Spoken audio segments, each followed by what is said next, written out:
All right, guys. Well, I'm here on the concourse right now, very crowded, but I'm with Jeff Marquet and his mom, Lucille Marquet, who are going to have a game of catch. Are you guys excited? We are thrilled. Awesome. And Lucille, I was told that you taught Jeff how to play baseball. Yes, I did. And I'm 90 years old. Wow, wow. Are you excited to play catch today? Of course, yes, especially with my son. Awesome. Now, I heard that you guys also had the chance to meet Yogi before. When Yogi and Carmen were living at Crane's Mill in West Caldwell, I used to visit parishioners there. I'm a pastor. And we used to see each other in the hall and say hi to each other. And every once in a while, he'd give me a Yogiism. It was great. They were great people. Awesome.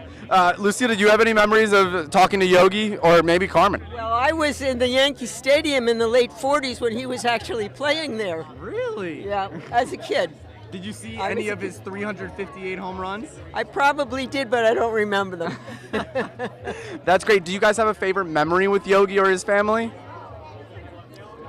I just remember how gracious they were with one another. That's so sweet. Yeah. Awesome. Well, we're really here because we're going to be playing trivia with you guys, a little bit of Yogi Berra trivia before you guys go out on your catch to win a chance for an RHSN t-shirt.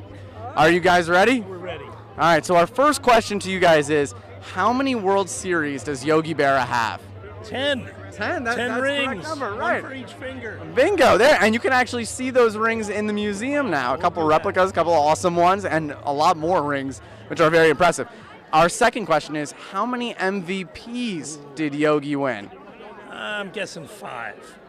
Very close. Lucille, do you have I don't have a guess, no. no guess? It would be 3. 3. But you're right there. You're right there. You want to know what? I'll give it to you on that one. He was robbed of the other 2. He should have had the other 2. He was. I mean, he got second, and he was behind his teammate Mickey Mantle in one of them. Wow, not bad. So very impressive stuff. Well, we hope you guys have a fantastic catch, and we're so happy that you're a part of breaking the record. So where can we see this on TV? Well, you can watch it on YouTube.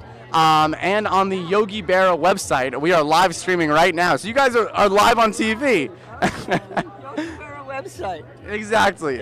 Thanks for celebrating Yogi. This is a great idea. And isn't it such a great celebration of Yogi? 100 years now. Yeah, that's fantastic.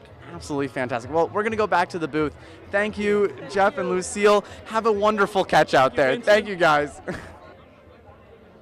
All right, guys. Well, now we're here with one of the families participating in the catch, the Thompson family. Would you guys like to introduce yourself? I'm Mac. Mac. Chris. Chris. And I'm Declan. Aw. And I'm Megan. So you guys are here as a family today. Are you excited to participate in the Guinness Book of World Records? Very excited. They recently got into the Guinness Book of World Records, very much into baseball, so we want to combine two things that we're excited about. Awesome. And are you guys also excited for everything around the concourse? I see we got trading cards, there's some games around here. Are you guys excited? Yes. Yes. Awesome. For the parents on this one, I mean, it's just so happy to see, a family here participating in the great. How important it is to you guys to have your whole family here and to be together in this great moment? Well, we love opportunities to do things together like this. We're close in town, and so anything we can do to spend extra time together and have fun, get outdoors, it's special and important to us for sure. A once in a lifetime for the Guinness Book attempt, so we're excited to be here for it together. Yeah. Awesome. And I heard you guys play baseball. Yes, we play baseball. I have to know. Now, I know your favorite position, but are you guys big home run hitters in the league? Not really. I don't know. Whenever my friend Owen borrows my bat, he usually hits a home run. Oh, okay. So you have like the magic bat, is what you're saying? Yes. Yeah. All right. So maybe we'll be seeing you guys at Yankee Stadium one of these days playing on the field with Aaron Judge. Is that possible? Maybe. Nobody knows. Nobody knows. Awesome. Well, you guys have a great time at the catch. Thank you for coming on, and we'll see your name in the Guinness Book of World Records soon. Awesome. Have a good one, guys. And we'll send it back to the booth. All right. Well, we're here with the legendary Ron Guidry right now. Ron, this is such a big event for your friend Yogi Berra. First of all, can we just talk about your amazing friendship between you and Yogi at spring training for Yankees and all around? Well, Yogi and I were friends before, the spring training affair started, because he was a coach of mine in the 70s when we were playing. So him and I were friends. We actually locked right next to each other while he was there and I was playing. So when he left in 2000, in '84, and he didn't come back until 2000, it's where really our friendship picked up. Now, it was always there. People didn't know about it until he decided that he was going to write a book. And I mean, I feel like everybody's heard so many great stories between you two, but there's any specific memory that really just, stays so close to your heart? Well, I always tell the story about the Aflac Duck commercial. It's one of the funniest things, He was upset that morning because he didn't like leaving spring training. And his son, who's here today, Timmy, had called him, and they scheduled an appointment to him. He had to fly out to California to do the commercial. So I told him, whenever you get your information, you flying back, just call me the night before. I'll pick you up at the airport. So I flew in. He flew in, I picked him up at the airport, and it was touching when he came in the truck. He leaned over, like, it's just him and I in the truck, and he leaned over like didn't want anybody to hear what he was going to say. And all he said was, he looked at me and he put his hand around my shoulder and he goes, "Gator," he said, "Those ducks really don't talk." And for me it was so touching that he wanted to confide in something that I'm going like, well, of course they don't talk. But to him, it was like he just wanted to let me know that, what you see is not true, And it was, to me, it was just a touching moment between him and I, and that's it. But he was a dear friend, always has been. There's not a day goes by I don't think of him. Well, that's so sweet. And my last question is, a lot of families came out today, a lot of baseball players came out today and have their catch with their best friend or their kid, their mom, their dad. Whoever. Who was your catching partner when you were back there? I mean, winning 25 games in a season is hard, but you got to have a good catching buddy to do so. Well, my catcher at the time that I had the great year and for several years was Thurman Munson. But then I had Rick Cerrone, who was great to pitch to. I had Butch Weiniger. I had other catchers there. A couple of kids by the name of Brad Gulden, Jerry Narron. They were all catchers who probably at one time, I caught. And they all called good games, So it was always a pleasure pitching to any one of those guys. It wasn't the catcher, It's me and the team. And the catcher does his part. If I do my part, we should have good days. So for me, it was just a catch with a catcher. Awesome. Mr. Guidry, thank you All right, so much. you're quite welcome. And we'll see you soon. All right, guys. Well, we just talked to the legendary Ron Guidry, and now we're going to switch sides over to the legendary Willie Randolph. Willie, first of all, how great is it to be at this event? You were a Yankee, and now you're officially in the Guinness Book of World Records. It's kind of hard to balance which one's better. Well, I tell you what, I was just ready to say, I've been about a lot of championships, a lot of world championships, ticker-tape parades. This today was as exciting as it gets, man. To have all those people, 2,000 to 3,000 people, the fans are out here, they're having a good time with my former teammates. I'm having a blast, and to me, it feels like a championship. And, I saw your family's here today. You're wearing your Brooklyn Dodgers hat.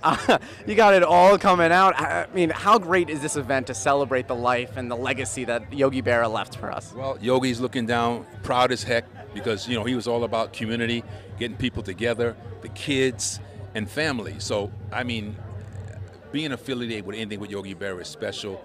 But to be a part of the golf tournament every year, we raise a lot of money for the museum, and to have this Guinness book, I mean, I know he's beaming about there right now because he knows that this is all about giving back. It's all about being a part of history and legacy. So all the people that are here today get a chance to say they were here, they were there, and it's just a good feeling. And for me, I'm proud just to be associated with the Berra family, and also be able to share something really special with the fans and with people that live in the metropolitan area. And, you had a very similar career to Yogi. I mean, you played for the Yankees, then you go on to manage, just like he did. Is there any, did he ever give you any advice or anything? Or maybe is there any funny stories between the two of you? Well, I got a lot of funny Yogi stories, but I can't tell them all right now. But I just remember so vividly when I managed the Mets, actually. And he was with the Mets, too, at one time. We have the distinction of, obviously, us doing both, the Yankees and the Mets. Very, very much a blessing. But I remember when I was managing the Mets, I was telling someone, Yogi used to come early to the game, and before the game, this is like 45 minutes before the game, he's sitting at my desk just talking baseball, just sharing things with me. I don't think Mr. Steinbrenner would have been too happy about that, actually, if he found that out. But Yogi didn't care, okay? But we sat, he was like a walking encyclopedia. He loved me, I love him, and we sit there and talk baseball. And I go, Yogi, we got a game in like 15 minutes. I got to kick you out of my office. I used to kick Yogi out of my office or whatever, you know. But I got so many things, so many stories. We all got Yogi stories. But to me, he was a mentor. He was my coach, my manager. So we went through a lot of ups and downs together. But more than anything, he taught me a lot about the game, not just on the field, but off the field and how to be a good teammate. Awesome. Well, Willie, thank you so much, Mr. Thank you. Randolph. Good It was a talking to pleasure you, man. talking to you, and we hope you had a fun time. Now you're a world champion and a Guinness Book of World I had a Records. blast. That's right. Way to go, everybody. Proud.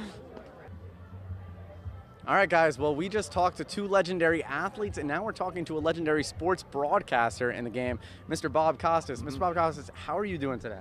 I'm doing great. How could you be here and enjoy being part of this and not feel great? And you emceed the event, and first of all, you did a wonderful job. But how does it feel? How did it feel to be up there? I mean, you've been a part of big baseball games, you've been a part of big sporting events, but now to be a part of a Guinness Book of World Records, it's got to feel maybe a little bit different. You know, if you're around long enough, just about everything happens. And so today was the first time that I was part, at least that I'm aware of, something that will wind up in the Guinness Book of Records. Awesome. And they said up there that you had a very close connection to Yogi Berra. I mean, what kind of vibe did he bring? And just around him, he always had his Yogiisms. He was a legendary player. Just how do you think he would have loved this event? He would have loved everything about it. He loved the Yogi Museum, which he lived long enough to see come to fruition. And the museum itself not only has many interesting bits of baseball and really American history, but it's true to Yogi's ethos, just the way it feels like Yogi. The kindness, the decency, the open-heartedness, which was really as much a definition of who he was as all of his outstanding baseball records.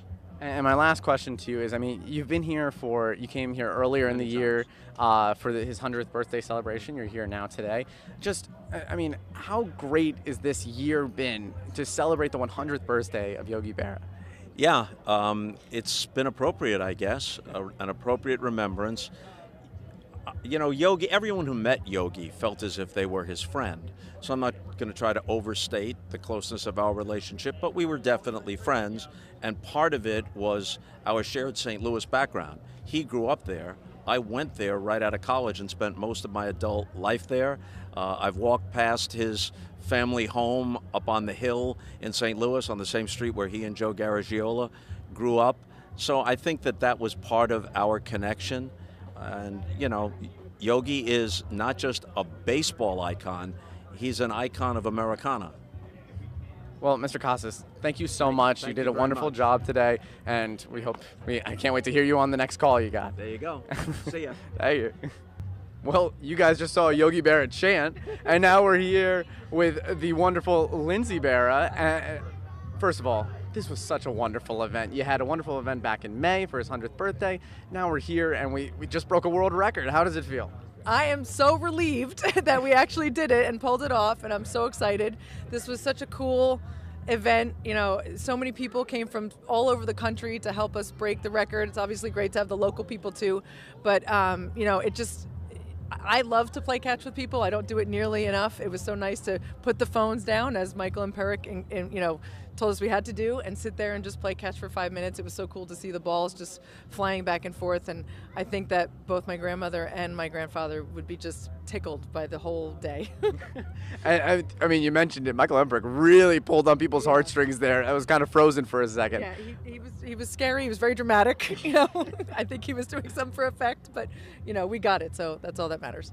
And, you know, we've talked to athletes, we talked to Mr. Costas, and a lot of people, you know, said that Yogi would have loved this. But being Yogi's granddaughter, what do you think he would really take from this, and how much would he have loved this catch? You know, I think he just would have loved that people came out here with their families, with their fathers, their sons, their cousins, their friends, their neighbors, whatever, and just came here to spend some time together outside as opposed to on the couch playing video games or texting each other on their phones. You know, we hear so often at the museum about how Grandpa was able to connect with people that he met or never met. And when Eve Shannon came up with this idea to celebrate Grandpa's 100th, the whole idea was to kind of foster that sense of connection. And with 2,000 people on a field playing catch, like, you can't help but be connected or somebody's going to get killed. So I think it was a really great day. And I mean, we saw kids, you know, we interviewed kids that were 7 years old, and then we saw somebody that was from Yogi's first game. Yeah. I mean, Uncle Tony. Everyone You met Uncle Tony. Yes, we did meet Uncle yes, Tony. okay. But all ages were here. Just how impressive is that? To bring together not just people that saw Yogi, but people that know Yogi through his Yogiisms or just baseball in general. I mean, he's been gone for 10 years. The 10-year anniversary of his passing is tomorrow. So, I mean, it means so much to me to have people coming out, and especially the younger kids, to introduce him to a new generation of people, teach them about his Hall of Fame baseball career, but also just the great person that he was. We hope everyone sticks around and goes into the museum and can learn a little bit more about his life. And, you know, I think if you grow up knowing who Grandpa was and how he lived his life, you're going to do pretty well in yours. Awesome. Well, Mrs. Barra, thank you so much. And by the way, I don't know if Joey can get a quick shot, but the shoes that she's wearing is absolutely incredible. The baseball themed Nikes. Hers have black laces. I put the white. My New Balances will never compare to them. No. But thank you so much, and thank you for the wonderful day. Thank you. Thank you guys for coming. Awesome.